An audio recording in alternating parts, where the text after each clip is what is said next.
Lord, as we leave the physical realm and ascend above, the cycle truly broken, Lord, because they never patched the game to work properly to begin with, so by default, dear Lord, the world always changes.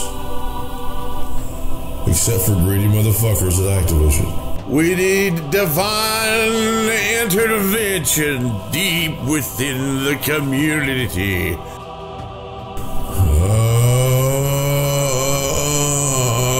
That's awful nice. Lord.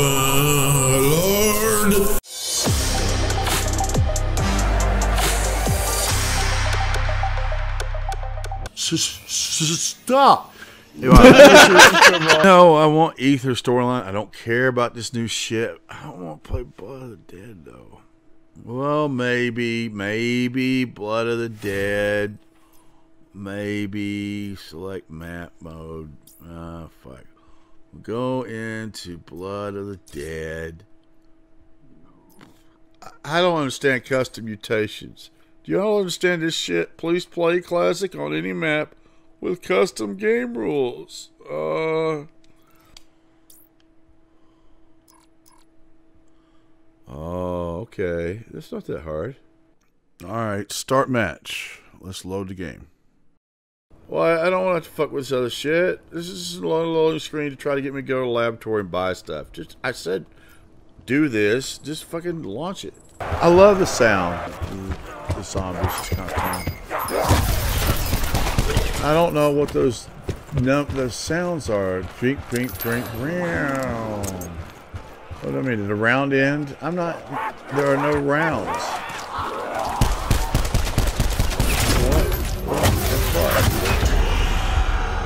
What kind of mode am I in, man? Zombies suck. You know, let's just face it. Zombies suck. If you're going to be upset about something, no one's focusing on the problem, the main thing. The reason there's so many zombie experiences on day one is because they've shifted their COD points for spins in the game of chance to zombies, and they've maximized it. This is Activision I'm talking about. You've got these Palladium packages.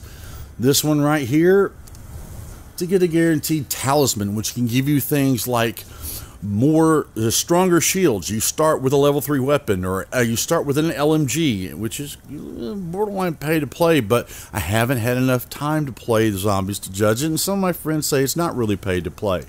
But if you absolutely want to spin and get a guaranteed talisman, this is $5 in COD points.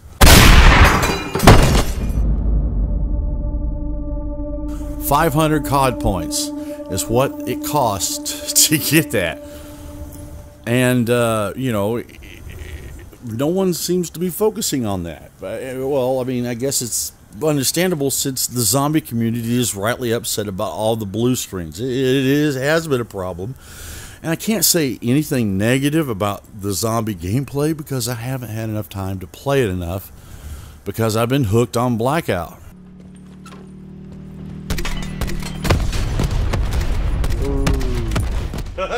Let's look at that epic gameplay one more time with our slow-mo instant replay cam. This is Blackout!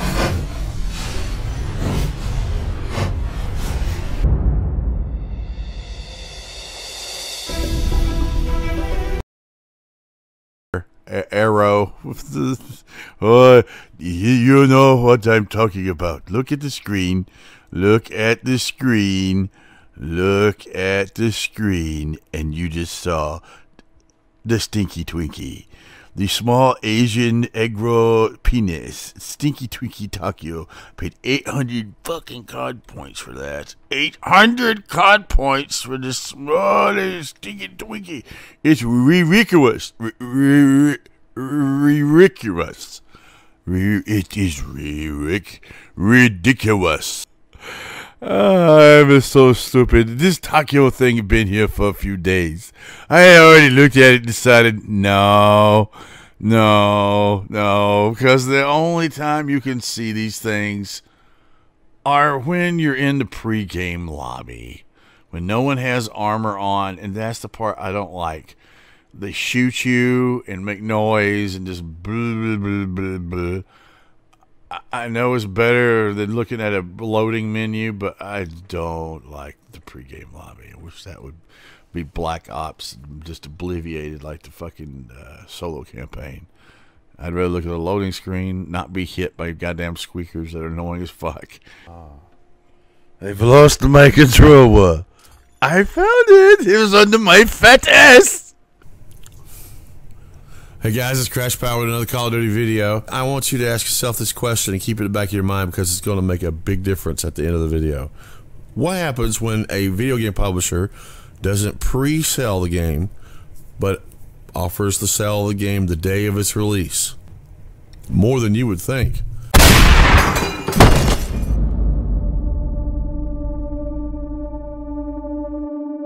Everybody's going to get excited about the rumors and leaks that are coming about next year's Call of Duty Modern Warfare 4. And this is just the perfect example of the beginning of their marketing for all those pre-order sales again, while they're still working on, you know, the game that we're in. That happens. That's intentional. And I was asked if I was excited about it. And unfortunately, I've got some significant points that lead me to believe very probably is that it's not going to be what we anticipate. And here's why. Pre-ordering a video game benefits no one but the game publisher. Why would you want to pay for a game 6 months in advance before you could even actually get the game and play it? There is no real benefit to you. In fact, it's actually harmful to you.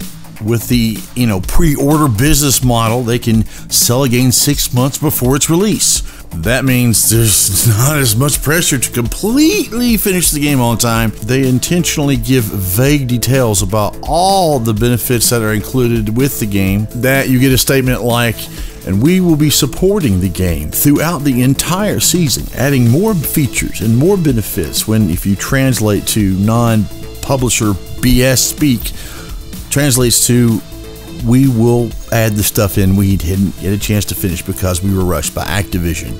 Making it seem like a benefit when, you know, the stuff's supposed to be in the game when it started. Plus, they could do real naughty things like declare whether or not the game you were paying for in advance in good faith will have microtransactions, whether they will have microtransactions hidden behind a loot box system, whether they're cosmetic only, non-cosmetic, or God forbid, pay to win. They just sat and said nothing and let us whine and bitch about the Black Ops Pass and didn't say a word as to whether or not they were going to be in there. The publisher shifted his focus from making sure we're getting quality content on a game that's finished on time with reasonable microtransactions to just promoting the hell out of something we haven't finished yet and basing its value on the established brand that we love and cherish, all for the sake of fucking us out of either $59, $100, $120 before we realized once again we're being duped. Stop pre-ordering the game. Notice how, unlike Black Ops 3, we had these friendly YouTube interviews where Jason Blundell would answer all of our questions. This year you got these sponsored videos from Game Informer, high polished, very professional looking, plug the hell out of the game. Listen to this. More and more support, we get a bigger team now than we've ever had previously. The interesting thing about releasing so many maps on day one, and you know, I think it's fair to say we'll have the most number of maps here in our release year than we've ever done.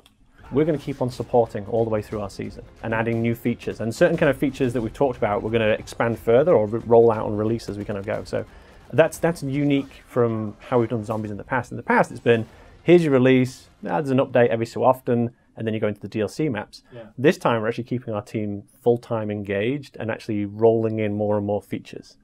The door's wide open for wherever we need to go, whatever we want to do. Good. Bring it back here to where we all want it, the Ether Timeline story. We're dying to see more. If they would switch to the no pre-order sales business model, if where you don't buy the game until it's actually available, as soon as you pay for it, that's yours, you get it, you get to go play it. That right there ensures that they're upheld to their responsibility of A, having the game done on time, and B, making a game we want to keep playing, instead of hyping us for 6 months and then selling it. I couldn't believe people were surprised that you got the microtransactions into the game. You should have known it was going to be there. They just hadn't finished the game. It's one of those things that we're adding after the fact. Because of the pre-order, the publisher doesn't have to say not only if there even are microtransactions, they don't even have to let you know if there's supply drops, cosmetic only, or if it's not hidden behind a paywall.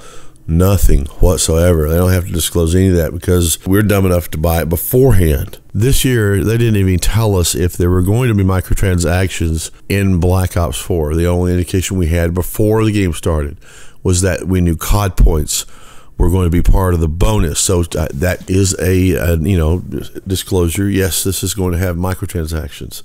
This year, they just let us talk about the Black Ops Pass and gripe about it all we wanted and just completely kept their mouth shut. And this isn't a surprise, but the pre-order things allows them to get away with that as well. It's going to be made by Infinity Ward. Now, Infinity Ward made arguably the best Call of Duty title ever. But since 2010 in Modern Warfare 2, when Activision decided to fire the company's co-founders, Jason West and Vince Zampella, the two co-founders were being escorted out of headquarters by security guards. And basically, long story short, is Activision accused them to be in secret negotiations to starting their own company to make their games. And let's just say they let them go and we'll move on for the point. They did inevitably make Respawn Entertainment, which did Titanfall. But ever since then, Infinity Ward hasn't been the same, because even though those two individuals that founded that company didn't actually make the game, they didn't actually write the code, they created and hampered an environment conducive to, great artistic creations in the video game industry, to where now you get a really corporate, unfriendly, clock in with the punch clock work environment that you'll have someone come in and they'll make a AAA game, but it may be such a pain in the butt. Why put the extra effort in to make more than a AAA game like they had in the past, so to speak? Just to prove my point, there were several lawsuits that came out, and the second one was the Infinity Ward employee group versus Activision. Yeah, the ones that were left there that worked for Infinity Ward sued Activision. It was alleged that Activision was withholding bonuses for Modern Warfare 2 until the developers would finish Modern Warfare 3. Activision ended up issuing a check for $42 million. So yeah, these people seem really unhappy. Of all 46 employees in Infinity Ward, eventually 38 of those 46 showed up working for Respawn Entertainment. So not only is Infinity Ward and a completely new staffed company, even though somebody went back, it shows an example of how a publisher can nickel and dime people to where it's less passionate about it, which I wonder if may have occurred this year with Treyarch. When I hear reports that those employees that were with Infinity Ward are now returning from Respawn and coming back to Activision, that while that sounds fine and dandy, it doesn't necessarily mean they're coming back because they're so happy in the new environment.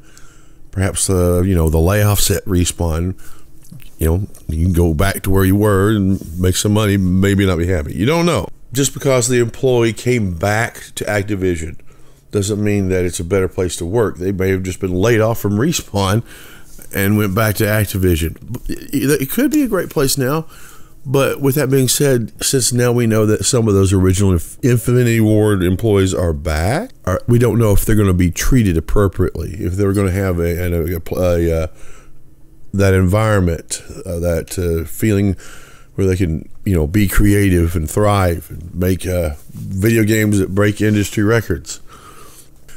I don't believe if I pre-order the game and I'm going to be pleased with my expectation of what I receive.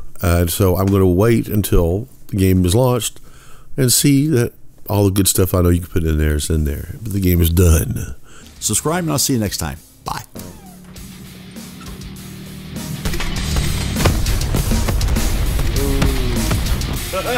Let's look at that epic gameplay one more time with our slow-mo instant replay cam.